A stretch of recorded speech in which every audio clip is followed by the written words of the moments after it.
चला, आज आपण इंग्रजी बोलण्यासाठी आपल्याला मदत करणारं आपलं जे सूत्र आहे ते आहे subject plus would like two plus V1 plus object. तर या ठिकाणी वुड लाईक टू चा अर्थ असतो वाक्यातील कर्त्याला काहीतरी करायला आवडेल. ठीक आहे. तर आता या ठिकाणी बघा, आय म्हणजे मी, पण वुड लाईक टू च्या वाक्यामध्ये मी चा अर्थ असतो मला. तर I would like to sing a song. Sing म्हणजे गाणे. तर या ठिकाणी अर्थ होतो मला गाणं गायला आवडेल. त्यानंतर पुढचं वाक्य आहे I would like to learn English. Learn म्हणजे काय? शिकणे. मला इंग्रजी शिकायला आवडेल. I would like to learn English. आता तुम्हाला या ठिकाणी वुड लाईक टू चे वाक्य बनवण्यासाठी तुम्हाला व्हर्ब पाठ असणं आवश्यक आहे. ठीक आहे. त्यानंतर बघा, I would like to speak. Speak म्हणजे बोलणे. I would like to speak English. मला इंग्रजी बोलायला आवडेल. त्यानंतर I would like to go to picnic. Go म्हणजे जाणे. मला पिकनिक म्हणजे सहलीला जायला आवडेल. त्यानंतर I would like to start a new business. Start म्हणजे सुरू करणे. मला नवीन व्यवसाय सुरू करायला आवडेल. त्यानंतर I would like to drive a car. Drive म्हणजे चालवणे.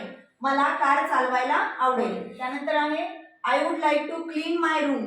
क्लीन म्हणजे स्वच्छ करणे. मला माझी खोली स्वच्छ करायला आवडेल. त्यानंतर I would like to earn. Earn म्हणजे कमवणे. मला I would like to earn money. मला पैसे कमवायला आवडेल. त्यानंतर I would like to eat and ice cream. Eat म्हणजे खाणे. तर याचा अर्थ होतो मला आईस्क्रीम खायला आवडेल. त्यानंतर I would like to play on the ground. Play म्हणजे खेळणे. मला मैदानावर खेळायला आवडेल. I would like to help orphans. Help म्हणजे मदत करणे. मला अनाथांना मदत करायला आवडेल. ऑर्फन्स म्हणजे अनाथ. ठीक आहे. त्यानंतर I would like to dance with you. Dance म्हणजे नाचणे. तर मला तुझ्यासोबत डान्स करायला आवडेल. तर या ठिकाणी तुम्ही पहा, स्ट्रक्चर नुसार सब्जेक्ट आपण काही पण वापरू शकतो. या ठिकाणी इथे दिलेले आहेत. एवढे सब्जेक्ट वापरून तुम्हाला या ठिकाणी वाक्य बनवायचे आहेत. आता या ठिकाणी आपण आय घेतलं, तिथं तुम्ही शी घेऊ शकता. पुढचं वाक्य सगळं जशाच तसं तुम्हाला घ्यायचं आहे. तर या ठिकाणी बघा, आता मी शीचे वाक्य इंग्रजीमध्ये बोलेल, तुम्हाला ते मराठीमध्ये बोलायचे आहे. ठीक आहे.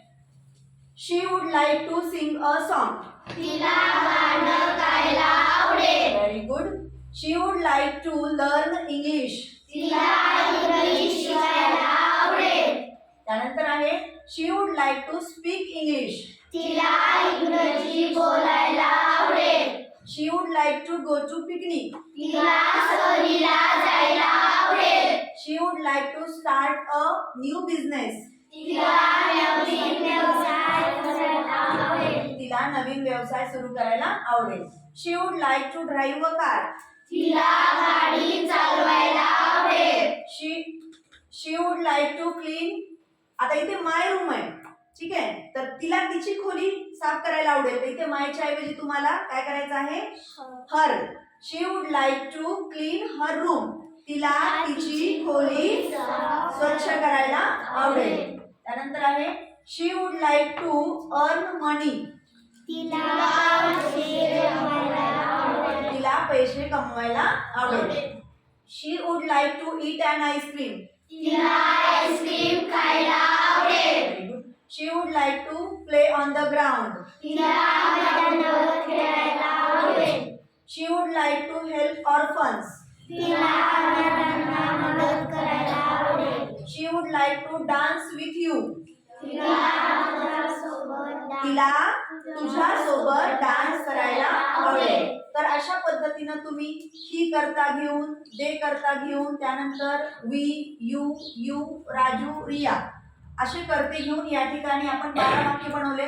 आईचे 12, शीचे 12, हिचे 12, दे, वी असे 12 वाक्य बनवायचे आणि तुम्हाला प्रॅक्टिस करायची. म्हणजे या ठिकाणी वुड लाईक टू ची रचना तुमची परफेक्ट होते आणि तुम्हाला या ठिकाणी इंग्रजी बोलण्यासाठी याची मदत पण होते.